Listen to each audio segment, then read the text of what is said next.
try to not steal them? Yeah, they're trying to poach a little bit, but you know, we recruited those guys, and you know, we're going to do what's best for the team.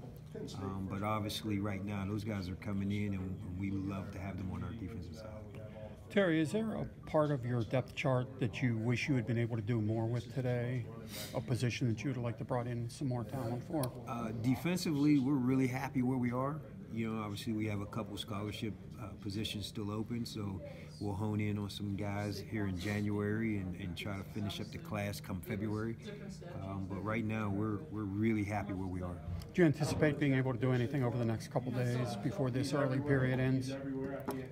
You never know how this thing goes. You know, like some kids end up making decisions today, some didn't make decisions today. We're going to continue to recruit guys as we always do. What sort of impact did Jaquan make? I know you've worked a lot in Florida, but to have a Florida guy down there, how much? Yeah, it was immediate. You know, we signed 2 guys in this class, and Coach Jaquan and his relationships down there established it and set a tone for us to go down and be able to keep going back to get more and more. So, you know, we dabbled in Florida a little bit, and I think now we can set up shop there and start to get 2 or 3 guys each year. Did you get a sense that people were looking at you a little bit differently with a kind of Florida native in there? Again, I know you did a nice job down there, but yeah, he's, you know, it's Jaquan's from down there. You know, it's the equivalent to me going back to Western Pennsylvania. He knows everyone. He has great relationships. He's well respected. And clearly, you know, to go pull those 2 guys out of Florida, I mean, those were tremendous wins for us. Terry, I asked James about Jaquan and Nittany, and realistically, what expectations should they have for Brisker? He played safety first year at JUCO, a little bit more outside linebacker this year. I think you want him at safety. What's the realistic expectations for him, and where do you think he'll end up at? Yeah, we're looking at Jaquan as a safety 100%. You know, obviously with Nick Scott leaving, it creates an opportunity, an opening on paper. You know, he comes in June, so he's going to have the opportunity. The biggest thing for any of these guys in this class or any position is the ability to learn the system. You know, all these guys, athleticism-wise and as athletes, are what we think on paper they're going to be really good, but it's the ability to learn fast and process quickly. So we think he can come and have an immediate impact. You mentioned he could be in June. You know, they end their classes in May. Is there any chance he could get in here for the That's first what we're semester? trying. Yeah, okay. We're trying that. So we're just dotting I's, crossing T's. So as soon as they finish school, we're going to have them here. Makes sense. Thanks. Do you see Lance kind of in the same, you know, kind of Koa Farmer type build, you know, former safety in high school and fits that mold at the outside? Well, the difference is Lance is going to come in as a backer. Right. Yeah, so we're going to play him as a backer, but he's that same athleticism. Yeah. You know, the key is for us to make sure he stays fast, stays athletic, and, you know, obviously all these young guys, we got to get them into the weight room and get those guys bigger and stronger. But his speed, you know, it's going to be an asset for us. What was Brandon like during the process and getting? It was kind of a surprise to some last year when James came up here and said Micah was going to be a linebacker after being recruited at the end and everything. But for a 5-star linebacker from the get-go to commit and have him throughout the process, what was that like? Yeah, I tell you what, his family is awesome. They're a great group of people. Brandon has been awesome through the whole process. We're really excited to have him. You know, obviously he's a 5-star rating. He's a 5-star kid in a 5-star family, so we're just looking forward to him coming in and learning the system and learning our way and being able to make calls and checks and get guys lined up. And you know, that's the challenge for young guys. You know, it's not just about you. You got to help get that front four lined up in the right positions and be comfortable doing it. Are there any guys in this class that people aren't talking enough about, that now that you have them, you don't have to worry about them flying under the radar if you follow them? Well, I mean, I think Keaton is the guy. You know, Keaton, you know, obviously late he's kind of jumped on some rankings. I think Keaton is as good a corner as there is in the country. You know, when you watch his film, there's not a better film in the country. You know, we're excited to have him. Like I said, we trusted the process before anyone knew about him. But I think he's the guy that's flying under the radar. And how do you think you guys did overall, recruiting-wise? It's weird because you have 18 guys. Some of these teams that are ranked higher have 24, 25. What's your, just generally speaking, what is your take? When you talk about quality, this is an outstanding class. I mean, we got the guys we wanted to get. Obviously, our number isn't as great, but that's just kind of how it played out.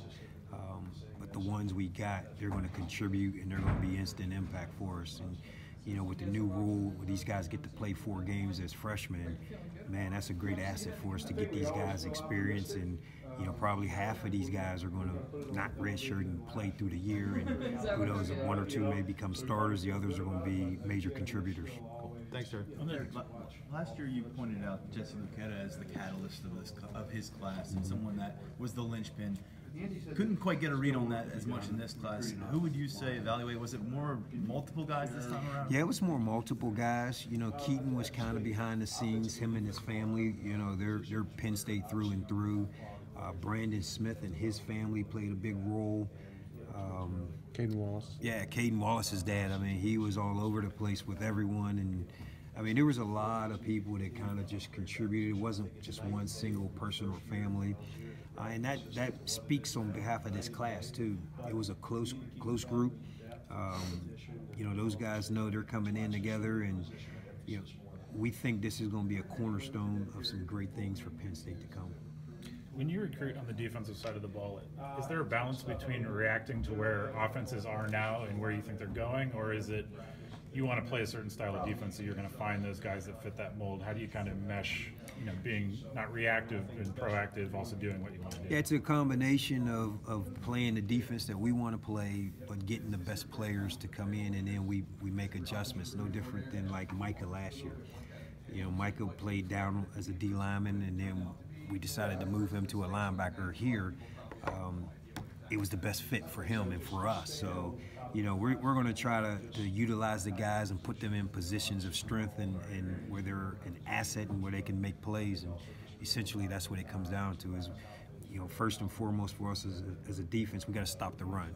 Once we stop the run, then we can stop the pass game, and that's where you got to have lockdown corners and you got to have safeties that can cover in space. These guys are bigger, your corners and safeties are bigger than a lot of the guys that you've got on the roster right now. Obviously, you kind of have to take who's out there and what you like, and they're as tall as they are. Was size something that you were looking for with these guys a little bit to kind of balance out some of the 5'10", 5'11"? Not consciously, but, you know, obviously when you look on paper, you want the bigger, longer corner that can run and is athletic and can change direction.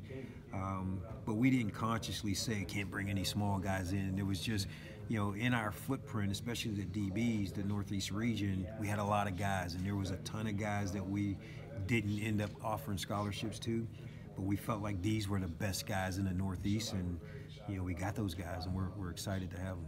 You talked about Brandon making checks. Do you think he'll stay at Mike, and then for Lance, is it Sam? You think he'll slot in, or? Probably Lance will be at the Sam. You know, he's really, really fast. You know, if you watch his high school film, oftentimes he's covering that slot. And when you get a guy like that, it takes away your sub package. You know, you don't have to go to your sub package, which is an advantage for the offense. So, guy that can cover, we'll probably keep him out of Sam to start, and then Brandon probably be in that Mike. And then you just never know how personnel goes, or injuries, or how the roster kind of changes through camp. So that's probably where we'll start. Sir, I know it's tough to talk numbers. You're at 18 right now. I think you can take a full 25, I think. Is there a chance you take 25, or maybe a little under, or is it tough to say? I don't know about 25. Coach Franklin was the best person to ask that question to, so we just keep recruiting until he says there's no more numbers.